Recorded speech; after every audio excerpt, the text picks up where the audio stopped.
Welcome back, everybody, for another deep dive. Today, we're diving into Martin Scorsese's Okay. The Wolf of Wall Street. Great. And this one's been requested a few times by listeners. Yeah, And it's a film that always seems to generate a ton of discussion. absolutely. So I think it's going to be a really interesting deep dive, and Yeah. you've brought some great material to dig into today. Yeah, it's interesting. The source material kind of focuses on how the film is not just a typical, Right. kind of like based on a true story biopic. Right. It really takes Jordan Belfort's story Mm-hmm. and kind of uses it as like a springboard Okay. to comment on the systems and the values that make a figure like him even possible. I see what you mean.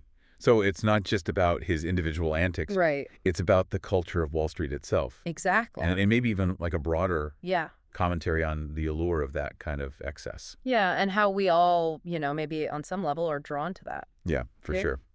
Okay, so let's get into this. Okay. One thing that the source material really kind of Yeah. emphasized was Yeah.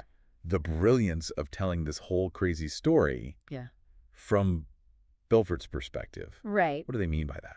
So like you're not just observing his rise and fall like from a distance. Okay. You're like right there with him experiencing it. Oh, I see. Yeah, it's like you become complicit Exactly. in this whole wild ride. Yeah. Even if like ethically, he's doing all these questionable things. Exactly. And that's where it gets really interesting. Okay. Because the film constantly like blurs those lines Okay. and it makes you question your own reaction to what you're seeing. You're like, I know this is wrong, but Yeah. Are you repulsed by it or are you like Uh, secretly kind of fascinated? yeah, 100%. Yeah. And I think that's one of the things that makes this film so like Yeah, unsettling, but also so compelling. exactly. Okay, so let's talk about how Scorsese brings this world to life visually. Sure. Because the source material kept using this phrase, Yeah. controlled chaos, to describe the film's style. And I was like, what does that even mean? Well, I think it refers to how the film uses all these techniques, like Yeah. the really fast editing and the dynamic camera work. Like you're right in the middle of the action. Yeah, and even like strategic use of slow motion Right. to really kind of capture the energy of Belfort's world. It's like a sensory overload almost. Yeah, but it's never like confusing. Right. Scorsese is a master at guiding the viewer through all of that. Yeah, he's such a good director. Yeah. And then there's the color palette too. Yes. Like especially in those party scenes, it's so, Vibrant. yeah, it's almost like, Exaggerated. yeah. And the source material actually argues that it's not just for aesthetics. Okay. It's a deliberate choice to like Yeah. underscore like the themes of the film. Really? Okay, so how does that work? Well, those like bright, almost garish colors, they kind of mirror Mhm. the intoxicating nature of Belfort's lifestyle. Yeah. But they also like hint at something darker underneath. Like it's not all going to end well. Yeah, exactly. Okay, well, let's talk about the man himself, All right. Jordan Belfort. Yeah. The source material was just raving about Leonardo DiCaprio's performance. Oh, it's incredible. And, I mean, who could disagree? He's amazing. He's so good. He totally embodies the character. He doesn't just play him. He, like, You know? becomes him. Yeah, and he captures like the charm and the ambition, Yeah. but also like the underlying vulnerability. That desperation, too. Yes. Yeah. Okay, and one scene that I think really showcases all of that Okay. is the famous chest-thumping scene with Matthew McConaughey, Oh, yeah. who plays Belfort's mentor, Mark Hanna. Right? Like, that scene is just so, Iconic. yeah, it's electric. Yeah, it sets the tone for the whole film. It's like, he's passing the torch Yeah. of, like, this Wall Street culture, and then the way that scene ends with that humming, Oh, yeah. and then it cuts to black. He's brilliant. Yeah. It's so good. Okay, so speaking of this whole Wall Street culture, Yeah. one thing that really stood out to me Mm-hmm. was how the film uses satire Right. to kind of poke fun at the whole financial system. Yes. What are some examples of that from the source material? One example is how the film uses humor, Okay. often like dark humor, Yeah. to expose the absurdity of like the language and the logic of Okay. these financial elites. Yeah, they say things that sound so ridiculous. Exactly. But then you're like, wait, is that actually how this works? Right. Like it makes them seem both ridiculous and dangerous. Totally. Mm. So it's not just about showcasing this world of excess. Right. It's also critiquing it Yes. and forcing the audience to see how absurd it all is. Exactly. And I think that's what makes it so effective. Okay. It's like you're drawn to the spectacle, Yeah. but you're also aware of the hollowness underneath. Okay, that makes sense. Now, one thing that I know a lot of people have debated about this film is whether it glorifies Belfort's lifestyle or whether it condemns it. Right. That's a big question. Yeah, like where's the line between entertainment and endorsement? Exactly. What did you think when you first saw the film? Honestly, I was kind of torn Okay. because on the one hand, you can't help but be like entertained. Right, he's so charismatic. Yeah, but then on the other hand, what he's doing is wrong.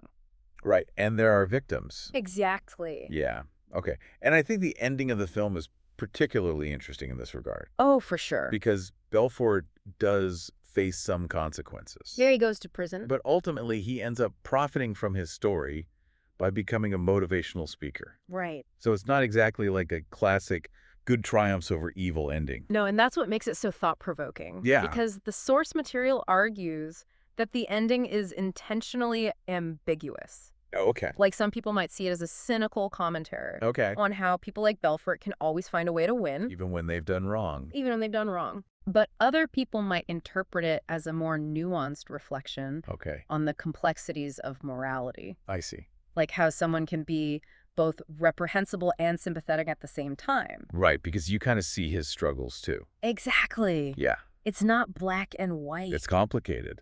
Yeah. Yeah, and that's what I think makes the film so powerful. It It's doesn't give you still- easy answers. It makes you think. It makes you think for sure. Yeah. And it makes you think, like, why are we so drawn to these kinds of stories? Yeah, like why are we so fascinated by people who break the rules? Yeah. And who seem to get away with it. Right, and the source material actually talks about that. Really? They argue that the film isn't just about Jordan Belfort himself. Okay. It's about us as the audience. Oh, interesting. Like we're the ones who kind of buy into this myth of the self-made man. Right. Even when that myth is based on, like, lies and manipulation. Exactly. And the film doesn't let us off the hook. Right. It shows the damage that he causes. Yeah, like it's not just about the financial ruin. It's about the impact on his relationships. Yeah, his family, his friends. Yeah, it's like a cautionary tale. It is. Yeah. Okay, so let's talk about some of the other characters in the film. Sure. Because the source material pointed out that even the supporting characters are really well developed. They are. Like, they each represent a different aspect of Belfort's world. And the moral compromises that come with it. Right. So, for example, there's Donnie Azoff, Oh, yeah. played by Jonah Hill. Jonah Hill's amazing in that. He's so good. He's like Belfort's right-hand man. Yeah, his partner in crime. But he's also like a cautionary tale. Okay, what do you mean? Well, he's got the same greed and ambition as Belfort, Okay. but he doesn't have the same, like, charisma or control. He's more reckless. Way more reckless. Yeah. And it ultimately leads to his downfall. It's like he's a mirror image of Belfort, but like a distorted one. Exactly. Yeah. And then there's Naomi LaPaglia, Right. played by Margot Robbie. She's great, too. Yeah, she's fantastic. Yeah. She's initially drawn to, like, the glamour and the money. Yeah, she wants that lifestyle. But she ends up becoming a victim of it. Yeah. The source material talked about how her character arc is like a commentary Yeah. on the objectification of women in that environment. It is like she's treated as a possession. Yeah, not as her purse. And even though she, like, initially embraces that, Yeah. you can see her slowly realizing how empty it all is. Okay. And the emotional toll that it takes on her. Right.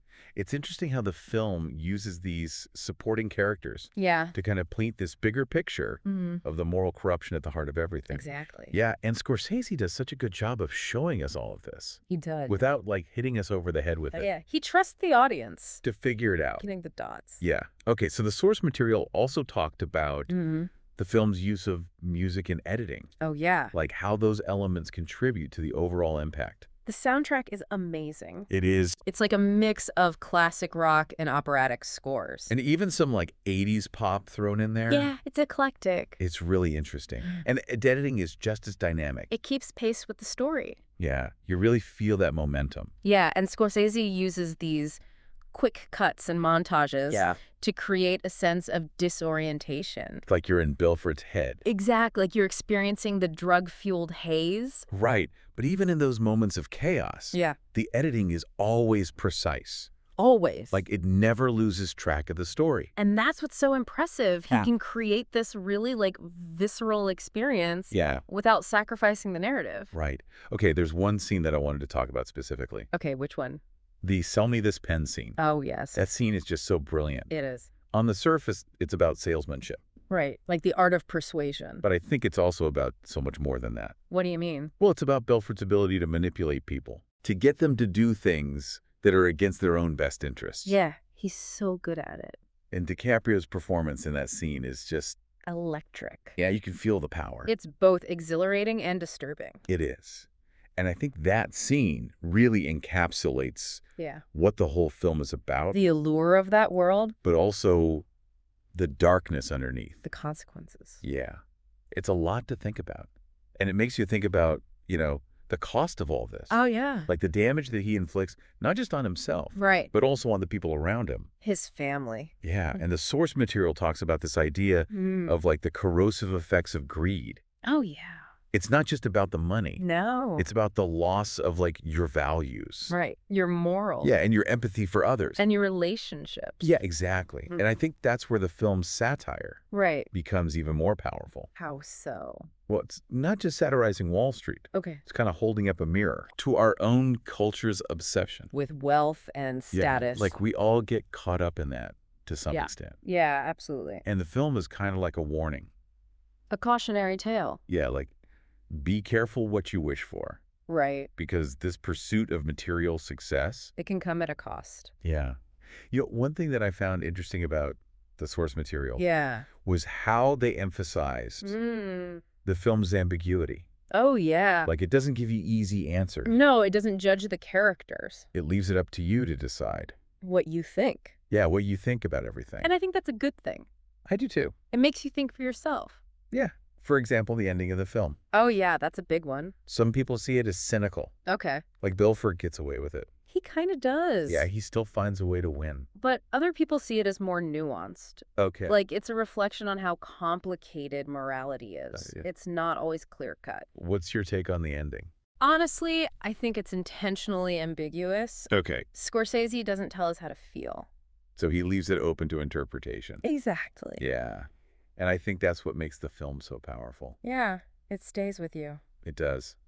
This has been a great deep dive. It has. I feel like I've learned so much Me too. about The Wolf of Wall Street. Yeah, it's such a fascinating film. It is. What final thoughts would you leave our listeners with? I would just encourage them to watch it, or Okay. if they've already seen it, to watch it again. Mm. But this time, like, really pay attention To all the details. to the details, to the performances, Yeah. the way it's all put together. Yeah, I think that's great advice. And don't just watch it, like, passively. Okay. Like, really engage with it. Think about it. Think about it, yeah. Awesome.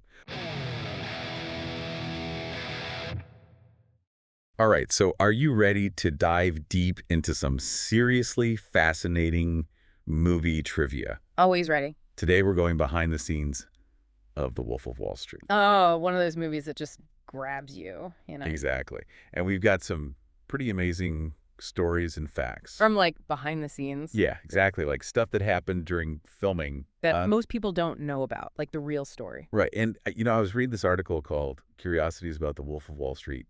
And Oh, wow. Sounds juicy. It is. It is. So have you seen The Wolf of Wall Street, by the way? Oh, yeah, a bunch of times. It's such a ride. Okay, cool. But Yeah. even if you haven't, like, I think you'll still enjoy these stories because... Yeah, it's like Hollywood insider stuff, right? Yeah, exactly. Like how they made the movie and all of the And little... all the little crazy things that happen. Exactly. Okay, let's do it. Okay, so, like, right off the bat, something that everyone remembers about this movie is... Leo. Right. Well, yeah, Leo's amazing in it, but I was thinking more about the language. Oh, right. Yeah, I mean, there's a lot of it, like a lot. It's kind of famous for that, actually. I think it even got an award, didn't it, for the swearing? A Guinness World Record, actually. No way. Yeah, most uses of the F word in a film. Seriously. I knew it was a lot, but a record. 506 times, to be exact. Whoa. That's like once every, 30 seconds or something. But do you think it was too much? Or was Scorsese, like, making a statement with it? Such a good question. It's definitely in your face, But I think it fits the characters, right? Yeah, they're not exactly, like, refined gentlemen. Totally. They live in this world of, excess and just craziness. So maybe it's realistic. Right, and it shows how desensitized they are to everything. Like, that scene with Matthew McConaughey, the chest thumping. Oh, my God, that scene. Did you know that was improvised? Wait, seriously? Totally. Apparently McConaughey does that as a relaxation technique in real life. No way. Like to calm down. Yeah, and Scorsese just saw it and was like, we got to put that in the movie. That's amazing. It's so iconic. Everyone remembers that scene. It's become like this meme. Right? Totally. And speaking of improvisation, did you hear about Margot Robbie's audition? Oh, yeah. What was it like? She slapped Leo or something? Yeah. Right in the middle of the scene, she just slapped him. Bold move, right? Super bold. But it showed she understood the character. Right. Naomi's not afraid to stand up for herself. Exactly. And apparently Scorsese loved it. Well, she got the part. But let's talk about something a little different now.